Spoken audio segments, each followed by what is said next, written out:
Hello guys, again welcome back to my channel Kana commerce classes. और आज का हमारा कंसेप्ट रहने वाला है एक्रूअल कंसेप्ट। देखो, firstly accrual concept, consistency concept या consistency principle and going concern principle. ये तीन प्रिंसिपल्स होते हैं जो मोस्ट इम्पॉर्टेंट होते हैं, जो हर एक every organisation have to adopt this. ठीक है, हर एक ऑर्गेनाइजेशन को ये अडॉप्ट करना ही करना होता है। और इन केस अगर कोई ऑर्गेनाइजेशन ऐसी है या कोई कंपनी ऐसी है जो इन तीन प्रिंसिपल्स को अडॉप्ट नहीं करती है, देन इनको अपने अकाउंटिंग स्टेटमेंट में डिफाइन करना होता है कि हमने ये शो नहीं किया है। बट क्या होता है, सभी के लिए और मतलब सभी के लिए ये इंपॉर्टेंट होता है इसको शो करना। कौन कौन से कंसेप्ट थे? Accrual concept, consistency concept and going concern concept. ठीक है, आज जो हमारा रहने वाला है एक्रूअल कंसेप्ट। एक्रूअल कंसेप्ट का ना बिल्कुल सिंपल सा फंडा है। क्या है? देखो, एक्रूअल कंसेप्ट क्या कहता है? एक्रूअल कंसेप्ट कहता है, एक सेकेंड, एक्रूअल कंसेप्ट सीधा से क्या कहेगा, जो रिवेन्यू है, जो भी हमारे रिवेन्यू, एक्रूअल कंसेप्ट में हम रिवेन्यू और एक्सपेंसेस दोनों को लेके चलते हैं। रिवेन्यू को रिकॉग्नाइज करेंगे जब हम अर्न कर लेंगे, ठीक है, और एक्सपेंसेस को हम रिकॉग्नाइज कर लेंगे जब वो इंकर हो जाएंगे। देखो, अभी ये ना समझ नहीं आएगा, एक बार मैं आपको पहले एग्जाम्पल के थ्रू बताती हूँ, उसके बाद हम डेफिनेशंस मतलब स्टडी करेंगे, एक्सप्लेनेशन। ठीक है, पहले एग्जाम्पल स्टडी करते हैं। एग्जाम्पल क्या कहते हैं? कह रहे 2020 में, मतलब 31 मार्च 2020 में क्या हुआ, हमारे एक्सपेंसेस, हम ईयरली हम अकाउंट्स बनाते हैं, तो हमारे 2020 के 31 मार्च 2020 में हमारे एक्सपेंसेस इंकर हुए। मेरी ना शू की हमारी शॉप है, ठीक है। और क्या होता है, हमारे ईयरली हमारे अकाउंट्स बनते हैं। अब मैंने ईयरली अकाउंट्स बनाए तो मैंने देखा भी मेरे एक्सपेंसेस हो रहे 1 लाख रुपीज़। इस साल के मेरे एक्सपेंसेस हो रहे 1 लाख रुपीज़। 1 लाख में से जो एक्सपेंसेस मैंने इंकर किए, जैसे मतलब जो भी एक्सपेंसेस मैंने इंकर किए, उनमें से ना 60,000 को तो मैंने कैश में पेमेंट कर दिया है। बट जो मेरी शू की कंपनी, शू की शॉप है, तो शू शॉप में मैंने क्या किया, 40,000 एक्सपेंसिव है जो मैंने अभी पेमेंट नहीं किया है, मुझे आगे करना है। ठीक है, तो अब आपको क्या लगता है कि अब मैं अकाउंट्स में जो ये शो करूंगी, तो मैं 1 लाख रुपीज़ शो करूँ या फिर 60,000 जो मैंने कैश में पेमेंट कर दिया? अब बताओ, अगर मैं कैश में पेमेंट मतलब 60,000 को शो करती हूँ तो क्या होगा? देखो, हमें क्या करना है, हमें जितने एक्सपेंसेस, टोटल जितने भी एक्सपेंसेस इंकर हुए हैं ना, जितने भी एक्सपेंसेस इंकर हो गए वो हमें शो करने हैं। ठीक है, cash doesn't matter, cash doesn't matter कि कैश कितना दिया है और क्रेडिट पे कितने हो रहे हैं हमारे, वो मैटर नहीं करेगा। ठीक है, हमें ये देखना है कि हमारे टोटल एक्सपेंसेस कितने इंकर हो रहे हैं। अब देखो, अब हम ऐसा क्यों करते हैं कि हम कैश वाले मतलब देखो, एक्चुअली में तो हमने इतना ही पे किया ना, तो हमें तो इतना रिकॉर्ड करना चाहिए 60,000। आप सभी के माइंड में आ रहा होगा ना कि हम 60,000, जब मेरे पैसे ही मैंने इतने लगाए हैं इस साल, इतना ही मैंने खर्चा मतलब कैश में पे किया है, तो मैं ये क्यों रिकॉर्ड, मतलब 60,000 क्यों रिकॉर्ड ना करूँ, 1 लाख क्यों करूँ? तो देखो क्या होता है, अगर देखो, अगर मेरे 2021 में मेरे एक्सपेंसेस फिर से 1 लाख रुपीज़ आए, एक्सपेंसेस मेरे फिर से 1 लाख रुपीज़ आ रहे हैं, एग्जाम्पल ले रहे हैं। ठीक है, अब मैं अगर ऐसा करती हूँ कि अगर मैं 60,000 रुपीज़ को इस साल 2020 में शो कर देती हूँ और 40,000 को मैं 2021 में शो कर देती हूँ, 40,000 को अगर मैं 2021 में शो कर देती हूँ, तो मेरे टोटल एक्सपेंसेस कितने हो गए? टोटल एक्सपेंसेस कितने हो गए? 1,40,000। ठीक है, टोटल मेरे एक्सपेंसेस कितने हो गए? यहाँ देखो, 1,40,000 मेरे टोटल एक्सपेंसेस हो गए, क्योंकि मैंने सिर्फ जो कैश में एक्सपेंसेस हुए थे, अगर मैं 2020 में सिर्फ इसको शो करती हूँ, 2021 में मैंने ये वाले 40,000 रिमेनिंग जो थे वो मैंने यहाँ पर इसमें ऐड कर दिए कि इस साल मैं दिखा रही हूँ, क्योंकि मैंने इस साल पेमेंट किया। ठीक है, तो अब देखो, कोई भी शू का मैन्युफैक्चरिंग कंपनी है या कोई भी कंपनी है, ठीक है, तो अगर हम देखें इसकी फाइनेंशियल स्टेटमेंट्स देखेंगे, तो जो भी इन्वेस्टर होगा इस कंपनी में इन्वेस्ट करना चाहता होगा, तो वो क्या वो इन्वेस्ट करेगा? वो ये नहीं देखेगा कि ए फर्स्ट ईयर तो इसके एक्सपेंसेस हो रहे 1 लाख रुपीज़ हैं, सॉरी, फर्स्ट ईयर इसके एक्सपेंसेस हो रहे 60,000 रुपीज़। ठीक है, और नेक्स्ट ईयर इसके डबल, मतलब डबल से भी ज़्यादा 1,40,000 इसके एक्सपेंसेस हो गए। भाई ये तो बहुत लॉस मेकिंग कंपनी है, हम इसमें इन्वेस्ट नहीं करेंगे। तो क्या कोई इन्वेस्टर इन्वेस्ट करेगा? नहीं करेगा ना।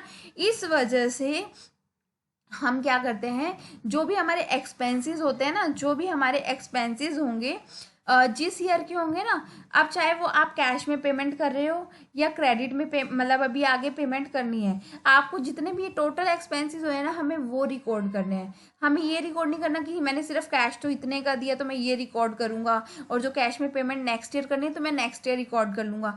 नो, अगर आप ऐसा करते हो तो आपकी स्टेटमेंट शो करेंगे कि आपके एक्सपेंसेस जो फर्स्ट ईयर के मुकाबले आपके नेक्स्ट ईयर में बहुत ज़्यादा हो रहे हैं, तो ऐसे कोई भी इन्वेस्ट नहीं करना चाहेगा।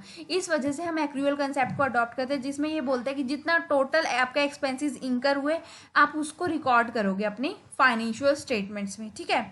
ऐसे ही हमारा इनकम के केस में होता है। इनकम या रिवेन्यू के केस में क्या कहते हैं, revenue are recognise when they are earn, जितने भी अर्न हुए ना हमें वो शो करने हैं। डजेंट मैटर कि आपको आपने आपको कैश रिसीव हुआ है या क्रेडिट में है, तो ये नहीं करोगे, ठीक है। अब हमने एग्जांपल लिया वही हमने फिर से एग्जाम्पल लिया, जैसे इनकम अर्न में हमने देखा 2020 में हमारी इनकम अर्न हो रही है, 2020 में हमने फिर से वही सेम एग्जाम्पल है, इनकम अर्न हो रही है 1 लाख रुपीज़ कैश जो हमने इनकम। अब देखो क्या हुआ भाई, हमारा एंड होता है ना जब 31 मार्च आने वाला होता है, तो लोग क्या करते हैं फटाफट से सेल्स वगैरह लगा देते हैं, डिस्काउंट ऑफर करते हैं कि ताकि मतलब ज़्यादा से ज़्यादा शूज़ सेल हो, कोई भी मतलब बचे ना, जल्दी जल्दी, क्योंकि हमें अकाउंट्स प्रिपेयर करने हैं इस साल के और हमें प्रॉफिट अपना इंक्रीज़ करना है।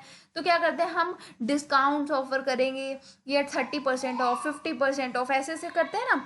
तो अब क्या होता है जब एंड आता है ना, 31 मार्च आने वाला होता है, तो क्या होता है ये सारे ऐसे ऑफर्स वगैरह लगाते हैं। अब मेरी जो इनकम है, अब क्या होगा भाई, अगर कोई ऑफर लगाएगा कि जाओ ये लो, ये शूज़ ले जाओ 30% ऑफ, 50% ऑफ, भाई तुम ले जाओ, चाहे कैश बाद में देते रहना, कोई बात नहीं, भाई मेरी सेल, मेरे अकाउंट्स में मेरी सेल जो है ज़्यादा दिख जाएगी।